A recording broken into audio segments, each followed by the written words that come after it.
RSA algorithm, and it is actually from asymmetric algorithm of cryptography.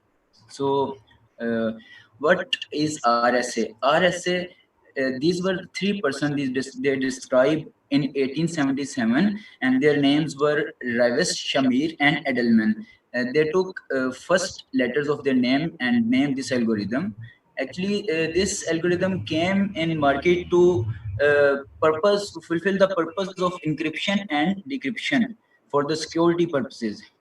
So, as this algorithm is from asymmetric, so we must know about what is asymmetric encryption. So in asymmetric encryption, we use a key to encrypt the message and use another key to decrypt the message. So both keys are different. One is public and one is private. So we can take the example for this is letterbox.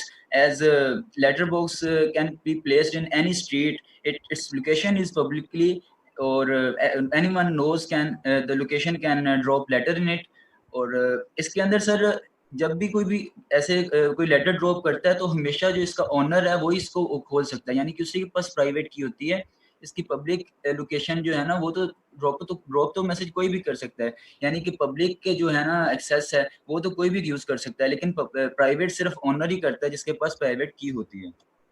और इसकी details में अगर देखा जाए, अगर दो लोग आपस में कन्वर्सेशन करें तो उनके कंप्यूटर के पास या उनके पास जरूरी है कि वो एक कॉम्बिनेशन उनके पास होना चाहिए दो कीज का, एक प्राइवेट होना चाहिए और एक पब्लिक होना चाहिए। क्योंकि जो मैसेज आपका आता है वो पब्लिक की के थ्रू आ जाता है, तो आपने डिक्रिप्ट करना होता है, आपने पढ़ना तो तब भी है जब आप डिक्रिप्ट कर पाएंगे। तो पब्लिक की से मैसेज जब आया तो प्राइवेट से ही होगा, तो इसलिए ये दोनों का जो कॉम्बिनेशन है ये ज़रूरी है।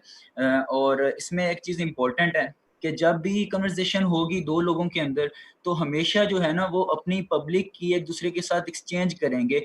क्यों? क्योंकि वो जिसने मैसेज सेंड करना है उसने दूसरे बंदे की पब्लिक की यूज़ करनी है, और ये दोनों कीज़ मैथमेटिकली आपस में लिंक्ड होती हैं। इसको भी मैं आगे डिस्क्राइब करता हूँ कैसे, लेकिन ये कैसे यूज़ करेंगे पब्लिक की को, जैसे कि मैंने अगर किसी दोस्त को मैसेज सेंड करना है तो मैंने उसकी पब्लिक की मेरे पास होगी, मैंने उस पब्लिक की से मैसेज को एनक्रिप्ट करना है और उसके बाद मैंने उसको दोस्त को सेंड कर देना है। आगे से उसके पास उसकी अपनी की होगी, वो उससे प्राइवेट की से, जैसे ये डायग्राम में दिखाया हुआ है कि एक प्राइवेट की उसको अनलॉक कर सकती है, पब्लिक की जो है ना एक्सचेंज होगी, प्राइवेट सिर्फ ओनर के पास होगी।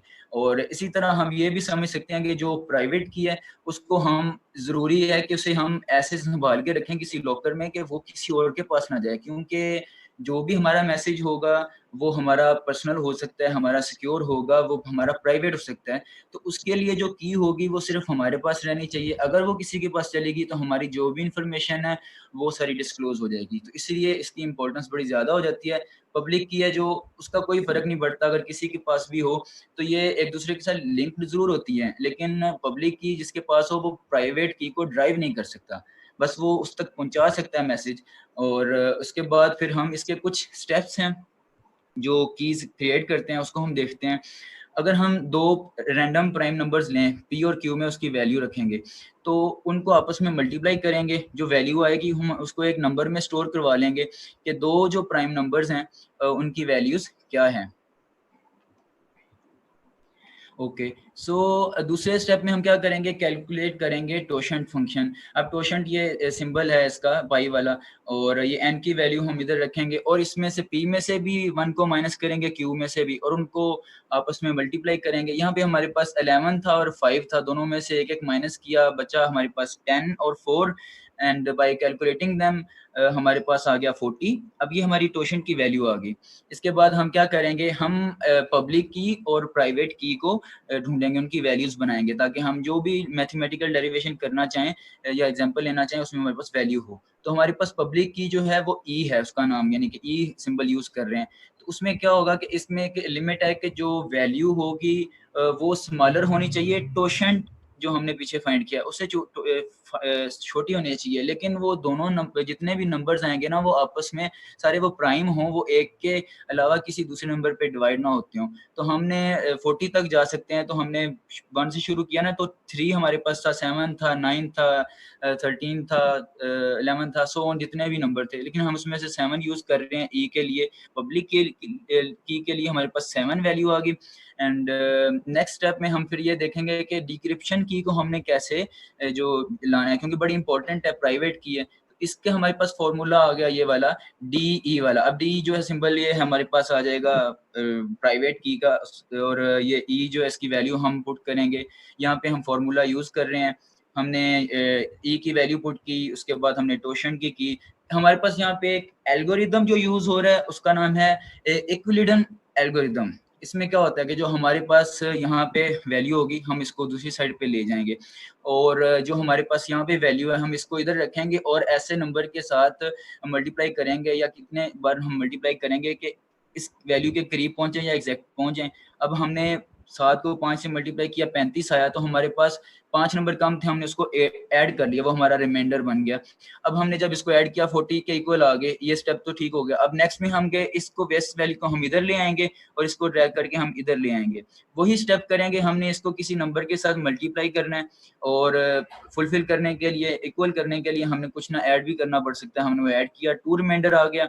इसी तरह यहाँ से हम 5 को उठा के दूसरी साइड पे लेके जाएंगे, वही सेम स्टेप करेंगे, और हमने तब तक करते रहना जब तक इसका आखिरी जो रिमाइंडर है वो नॉन जीरो ना आए। मतलब कि जीरो पे नहीं जाना हमने, लेकिन रिमाइंडर नॉन जीरो होना चाहिए, और 1 तक आ जाए तो हमने रुक जाना। ये हमारा यहाँ पे एक स्टेप कंप्लीट हो जाएगा। इसके बाद हम अगला एल्गोरिदम यूज करते हैं, एक्सटेंडेड एल्गोरिदम, वो देखते हैं।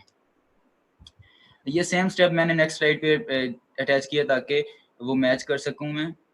Okay, so we stop at last with non zero remainder, जो मैंने अभी कहा कि नॉन जीरो होना चाहिए। इसके बाद क्या होगा एक्सटेंडेड एल्गोरिदम में कि हमारे पास यहाँ पे जो रिमाइंडर होगा हम उसको इस साइड पे रखेंगे और उसकी सारी ये वैल्यू को इधर ले आएंगे। 5 उस साइड पे था, 2 और 2 को हम उधर ले गए तो माइनस का साइन आ गया।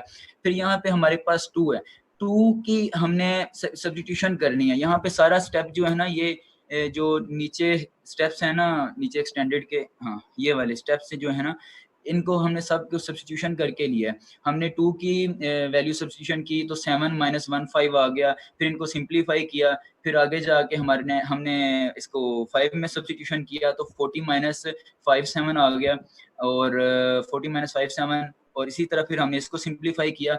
एंड पे मैं टाइम कवर करने के लिए जल्दी करता हूँ। ये हमारे पास आगे हमारी वैल्यू 7 जो है ना, इसके सामने जो भी वैल्यू हो वो पॉजिटिव होनी चाहिए। ये हमारी ना पब्लिक की वैल्यू है, तो ये हमारी प्राइवेट की आती है, लेकिन ये तो इस वक्त नेगेटिव है। तो हम क्या करेंगे, हम इसका मोड फाइंड कर लेंगे, इसको पॉजिटिव करेंगे ताकि जो डिक्रिप्शन की वैल्यू है वो पॉजिटिव ही आए, वो हमारा फुलफिल हो जाए रूल। और यही चीजें सारी मैंने इधर लिखी हुई हैं। अब यहाँ पे हमारे पास फॉर्मूला आ गया, हमने ये इसमें वैल्यू पुट की, -17 था, उसका हमने मोड निकाल कैलकुलेट किया तो हमारे पास 23 आ गया। अगर साइड पे हम देखें हमारे पास सारी वैल्यूज आ गई हैं, पब्लिक की भी आ गई है, प्राइवेट भी आ गई, टोशन भी आ गया, एन भी आ गया, प्राइम नंबर्स भी हमने ले लिए थे। तो हम क्या करेंगे, इसको अब एग्जांपल में देखते हैं कि दो लोग आपस में जब करते हैं इंक्रिप्शन डिक्रिप्शन, तो फिर वो क्या करते हैं कि वो कौन सी वैल्यू यूज करते हैं। अब अगर एक सेंडर होगा वो पब्लिक की यूज करेगा, तो उसके पास पब्लिकली जो चीजें होंगी, यानी कि एन की वैल्यू और ई की वैल्यू ये होनी चाहिए, और जो प्राइवेट वाला होगा उसके पास ये दोनों होनी चाहिए। इसको हम आगे एग्जाम्पल में देखते हैं। सॉरी, हाँ यहाँ पे देखेंगे हमारे पास एक मैसेज है। अब एक बंदे ने प्राइवेट पब्लिक की यूज किया और उसने मैसेज को इनक्रिप्ट किया, मैसेज था हाइड। फॉर्मूला हमारे पास ये है, सी होता है ना साइफर टेक्स्ट, जो हम टेक्स्ट बना देते हैं, इनक्रिप्ट कर देते हैं मैसेज को। इसमें हमने एम की वैल्यू लेनी है जो कि ये पहले लेटर की होगी मैथमेटिकली, इसके ऊपर हमने पब्लिक की वैल्यू रखनी है और मोड लेना है, और एन की वैल्यू हमारे पास डेफिनेटली पहले है। तो फिर हम क्या करेंगे, ये इसकी कैलकुलेशन के लिए हमने इसकी वैल्यूज पुट की और हमने इनका मोड निकाला तो 28 आया। इसी तरह हमने दूसरे का निकाला इसी फॉर्मूले से तो वो 2 आया। इसी तरह हमने सारे मैसेज का निकाला, ये हमारे पास साइफर टेक्स्ट आ गया, ये होगी इनक्रिप्शन। इसको अब कोई भी दूसरा बंदा देखे तो वो डिक्रिप्ट नहीं कर सकता जब तक उसके पास प्राइवेट वैल्यूज ना हो। तो वो जो हमारा रिसीवर होगा दूसरे एंड पे, वो अपने ये फॉर्मूला लगाएगा, उसके पास ये जो वैल्यूज आ जाएंगी सारी, तो वो फिर एक फॉर्मूला में साइफर टेक्स्ट की एक एक वैल्यू पुट करेगा, उसके ऊपर फॉर्मूला लगाएगा और डी यूज करेगा। डी मोस्ट इंपॉर्टेंट चीज है, क्योंकि यही तो प्राइवेट वैल्यू है जो दूसरों किसी के पास नहीं हो सकती। तो फिर क्या होगा कि इसमें एक एक वैल्यू वो पुट करेगा। ये हमने साइफर टेक्स्ट की पहली वैल्यू पुट की और डी हमारे पास 23 था, हर बार हम यही करेंगे पुट, और ये कैलकुलेट किया, पहली बार हमारे पास 7 वैल्यू आई। यहाँ पे हमारे पास हमने 7 को जब हमने किया था इसमें कन्वर्ट तो 28 हो गया था। तो यहाँ पे हमने जब इसको डिक्रिप्ट किया तो 28 हमको 7 पे ले आए हैं। अब ए से हम वैल्यूज को कैलकुलेट करें 0 से, तो 7 तक आए तो एच आता है, तो मतलब कि 7 के इक्वल एच आ गया। इसी तरह हम अगले सारे मैसेज को, हाइड वाले मैसेज को, उसकी वैल्यूज को, जो साइफर टेक्स्ट को एक एक करके डिक्रिप्ट करेंगे। जैसे ही डिक्रिप्ट होगा वो सारा मैसेज प्लेन टेक्स्ट में हमारे पास सिंपल वाजे हो जाएगा। ये है RSA एल्गोरिदम